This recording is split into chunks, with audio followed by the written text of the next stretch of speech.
So for today's notes, we're going to kind of work backwards from what we learned about on Friday with graphing linear inequalities.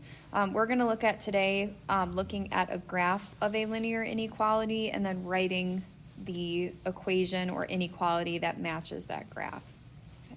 So as a quick review, we have 4 different inequality symbols. We have less than, greater than, less than or equal to, and greater than or equal to. Your quick warm-up, and you can do this when you want to pause the video, you're just going to pick the inequality sign that represents your opinion on the following statements. So you're comparing math and history, fill in the symbol, Drake and Kanye, breakfast and dinner, and then Arizona iced tea or soda. Our box below the warm-up has this little Punnett square that helps us with identifying the symbol and if we have a solid or dashed line, and then a shaded above or below that line. Right? So you can use this chart or this table at any time if you're either graphing or having to write inequalities, if you need to look back at what type of line and where to shade. Okay. So let's go ahead and work through our example. We're going to look at our graph on the right-hand side, and we're going to try to identify the inequality that matches that graph. Okay. So step 1, we need to identify the slope and the y-intercept. So looking at the y-intercept first, we're looking at where this line is going to cross our y-axis. So we can see that it crosses at 3. So our y-intercept is 3. Okay.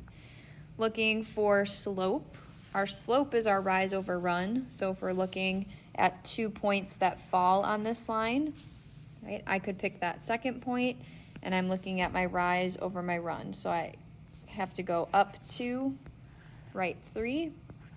So my slope would have to be 2/3. Step 2 says that we have to determine the inequality sign. So we, again, have 4 different options that we can pick from depending on how the graph looks. Okay. So if I look at my line, I have a solid line. So I know that that automatically puts me at less than or equal to or greater than or equal to. Okay. If I look at my shading, we're shading above the line, so that means I have to have a greater than or equal to sign.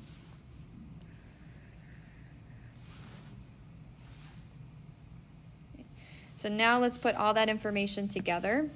If we're looking at our general form, we would have y is greater than or equal to mx plus b. We know that m is the slope.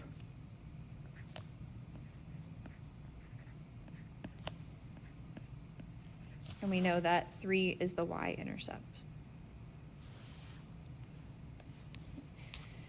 So on the second page, you've got 2 practice problems to work on. Identify slope and y-intercept, pick your symbol, and then write your inequality.